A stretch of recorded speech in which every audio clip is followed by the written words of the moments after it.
Olá, meninos e meninas, tudo bem com vocês? Ei, pessoal, tudo bem? Eu sou a Paula, professora de História do campus IFMG Betim. Eu sou a Marta, também professora de História do IFMG Campus Betim, e hoje a gente vai discutir com vocês a questão de número 57, tá bom? Hoje Paula vai ler e eu vou discutir um pouquinho com vocês. Então vamos lá, Marta. Leia o trecho do poema da poetisa grega Safo acerca da beleza de uma jovem chamada Anactória. Uns dizem que é uma hoste de cavalaria, outros de infantaria. Outros dizem ser uma frota de naus na Terra Negra. A coisa mais bela, mas eu digo ser aquilo que se ama. Adaptado de Luísa Nazaré Ferreira, Turismo e Patrimônio na Antiguidade Clássica, o texto atribuído a Filon, de Bizâncio, sobre as Sete Maravilhas, em Espaço e Paisagens, Antiguidade Clássica e Heranças Contemporâneas. 2012, volume 1, Universidade de Coimbra. Isso. A gente deixou essa questão para o final, gente, na prova que a gente pegou aqui para vocês, né, que a gente está discutindo com vocês, que é a EG, essa era a primeira questão. A gente deixou para o final justamente porque é uma questão que trabalha com conteúdo que nem sempre está presente ali, né, no currículo, na matriz curricular de todas as escolas do ensino médio, especialmente das escolas técnicas, né, que às vezes tem uma carga horária de história um pouco reduzida, e que esse conteúdo ele é passado mais rapidamente, ou às vezes, na história antiga até fica de fora. Então, a gente deixou para o final, porque a gente queria discutir com vocês já esse raciocínio que eu acho que a gente já conseguiu construir ao longo dessas questões que a gente foi discutindo com vocês, de que o primeiro dia de provas da Unicamp, ele traz questões que você, obviamente, tem que ter uma noção do conhecimento histórico, né? Você vai responder de forma muito mais fácil, mas que elas são questões também muito interpretativas. Se você tem uma noção, você consegue excluir muito das alternativas incorretas e ficar ali entre uma ou duas, ou mesmo conseguir responder a questão correta. Então, a gente vai utilizar um pouco dessa lógica para discutir também com vocês essa questão, tá? Vou trazer para vocês um pouquinho só de quem era, né? Não vamos falar aqui sobre Grécia Antiga, de um modo em geral, mas quem era a Safo, né? Safo é uma poetisa que foi reconhecida, né, dos escritos, digamos assim, femininos, é uma poetisa, uma das poucas que chega, né, até os dias atuais. Ela é reconhecida ainda em vida, né, ela é retratada como a poetisa, da mesma forma como Homero vai aparecer em muitos textos como o poeta. Então ela tem um reconhecimento, tem cerâmicas onde aparece a imagem dela, isso era considerado como algo. Era feito cerâmicas, né, com a imagem da pessoa, com uma representação da pessoa, para quem tinha um destaque na sociedade. Então, isso nos mostra das poucas informações que chegam dela até os dias atuais. Dos poemas, né, se sabe que muita coisa foi perdida, mas os poemas que chegam dela até os dias de hoje, a gente consegue identificar que ela era reconhecida no período que ela viveu, né, ela vive ali no século VI a.C., na ilha de Lesbos, tá? E ela vai versar, então a gente consegue saber sobre quem ela era, que ela é de uma família de aristocratas, que ela vai ter uma produção bem ampla, que ela tem um reconhecimento no período, e sobre o que versam os poemas dela. Os poemas dela vão tratar sobre o amor, sobre a beleza, sobre o amor, sobre as diferentes formas de amor, e daí talvez o que fosse importante vocês terem conhecimento para conseguir responder essa questão, é pensar que, por mais que se esperasse ali, se a gente está falando de Grécia Antiga, um casamento entre homens e mulheres, você tem uma aceitação de diferentes formas de amor de forma muito mais intensa até do que a gente tem nos dias de hoje. Era permitido experiências amorosas entre homens, entre mulheres, mais do que a gente até vem tentando, né, historicamente permitir e aceitar nos dias, no período mais recente, tá? Então, os poemas delas versam sobre o amor e sobre essas diferentes formas de amor, tá bom, gente? Vamos pegar aqui o trechinho que Paula leu pra gente, e daí a gente entra aqui nas questões. O que esse poema está trazendo pra gente? Ele está falando sobre a beleza. Então, ele está dizendo aí pra gente sobre coisas que as pessoas diriam que seriam coisas belas, né? Hostes de cavalaria, infantaria.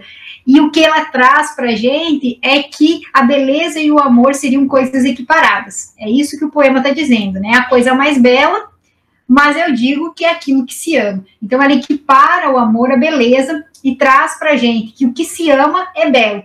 Então, a beleza não seria algo intrínseco de alguma coisa, né? Algo não seria intrinsecamente belo. O amor que você tem por aquela pessoa, por aquela coisa, também faz com que aquilo se torne belo. Então, ela equipara essas duas ideias de beleza e de amor, tá? Vamos ler as alternativas e daí a gente tenta ver ali em qual alternativa que isso aparece.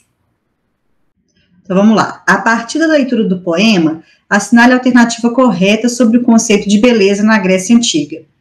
Letra A. Safo reconhece a beleza como conceito universal e destaca a sua independência em relação ao amor. Isso. Essa é uma alternativa, né, gente, que facilmente a gente consegue excluir ali com uma interpretação do poema, né? Ela não coloca como um conceito universal e também não vai colocar ali uma independência em relação ao conceito do amor. Pelo contrário, ela está atrelando essa ideia de que o belo é aquilo que se ama. Então, ela não coloca como independente, ela coloca como relacionados, tá? Então, essa é uma alternativa errada.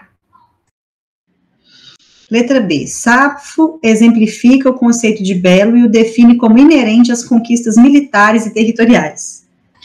Isso. Essa é uma alternativa errada, né, gente? Mas que, às vezes, uma leitura mais rápida poderia trazer essa dúvida para a gente, porque, afinal, ela está destacando questões militares que eram importantes, né, e que muitas pessoas vão atribuir um valor de beleza, mas ela coloca como não sendo apenas isso. Então, não é algo inerente a essas conquistas militares e territoriais à beleza, né? A beleza não está atrelada necessariamente a isso. Algumas pessoas, porque dão um valor, porque reconhecem ali uma importância nessas conquistas, atribuem ali a uma beleza. Mas ela vai dizer que outras coisas também podem ser belas, dependendo daquilo que você ama. Então, essa alternativa está errada, porque não seria algo inerente. As conquistas militares podem ser vistas como algo belo, mas não se resume a isso, tá? Essa precisava que você tivesse uma leitura bem atenta do poema. Letra C. Safo constata a diversidade dos gostos humanos e evidencia o valor do amor para o conceito de beleza. Isso. Essa é a nossa alternativa correta, né, gente? Porque embora tenha ali um trechinho curtinho, né, desse poema, é isso que ela está falando, né? Ela está evidenciando os diferentes gostos. Quando ela fala aí, uns dizem que é isso, outros dizem que é aquilo. Então, ela evidencia essa diversidade dos gostos humanos, ou seja, não gostamos todos, não gostavam, todas as pessoas não gostavam das mesmas coisas, né? Ela evidencia isso e ela atrela, ela equipara, né, essa ideia do amor ao conceito de beleza, né? Então, seriam coisas que, dependendo do que você gosta, você pode considerar a beleza atrelada a isso. Portanto, se gostamos de coisas diferentes, também podemos entender a beleza de forma diferente. Podemos atribuir o valor do belo a coisas diferentes, porque temos gostos diferentes, tá bom? Então, a letra C era a alternativa correta. E a letra D, Safo exemplifica os gostos humanos a partir do conceito de amor e o define como inerente às conquistas militares. Isso, essa parte, né, gente, ela realmente coloca ali, né, ela exemplifica os gostos humanos a partir desse conceito, né, do que você ama, ela traz essa relação, né, entre o belo, entre o que você ama, embora aqui ela não está falando dos gostos necessariamente, né, o que ela atribui a esse conceito do amor é a beleza, mas o que está errado nessa alternativa é, de novo, a mesma questão que está lá na letra B, né? Ela não coloca como algo inerente às conquistas militares. Ela usa ali essas conquistas para evidenciar o que está lá na letra C, que é a diversidade dos gostos humanos. Então, ela utiliza essas questões militares como um exemplo, mas ela não coloca como algo inerente, tá, gente? Então, dessa questão, gente, eu acho que a gente tem que retomar isso, porque também a gente está fechando um ciclo, né, Paula, das questões fechadas. A partir do próximo comentário que a gente fizer com vocês, vai ser o dia 2, que são as questões abertas, né, esse vestibular que a gente está corrigindo com vocês, que é o de 2021, ele foi um pouco menor, né, pela pandemia, a Unicamp entendeu que tinha que reduzir o número de questões, então tinha um número menor de questões do que tradicionalmente tem no vestibular, Então, fechamos hoje esse ciclo das questões fechadas. A partir das próximas semanas, vamos discutir com vocês as questões abertas do vestibular de 2021. E o que eu acho que dá para a gente fechar é com essa perspectiva sobre as questões fechadas. São questões que, embora invoquem na gente algum conhecimento sobre determinados períodos históricos, mas ela também demanda muito a capacidade de interpretação, de conseguir interpretar aquele documento que está sendo produzido. É importante a gente ver se é uma leitura historiográfica sobre um determinado período, se é um documento que foi produzido no período, porque isso vai nos ajudar a escolher as alternativas corretas. Mas ele não demanda uma grande quantidade de conhecimento prévio. E quando ele demanda algum conhecimento, ainda assim o documento nos ajuda a excluir pelo menos algumas alternativas e ficar ali entre uma ou duas, tá, gente? Então, é um vestibular que tem questões muito bem elaboradas, trazem várias questões para a gente pensar, relacionar o presente com o passado. É um vestibular bem elaborado, mas que isso não significa que ele demanda uma grande acúmulo de conhecimento, de conteúdo decorado. Ele demanda uma capacidade de análise do documento que ele apresenta para a gente e que muda, né, ali ao longo do tempo. Aqui, ó, aqui temos um poema, já tivemos quadros, pinturas, objetos, textos, né? Então, reforçar isso com vocês.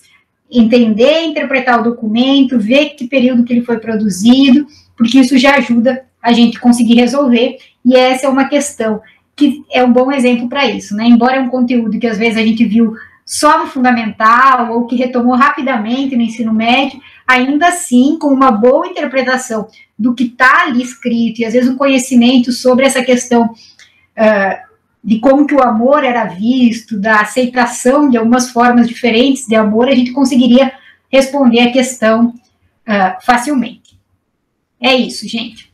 Na próxima, então, no nosso próximo encontro, a gente vai discutir um pouquinho como responder uma questão aberta e mostrar para vocês quais que são as estratégias importantes para o vestibular da Unicamp. Né, Marta?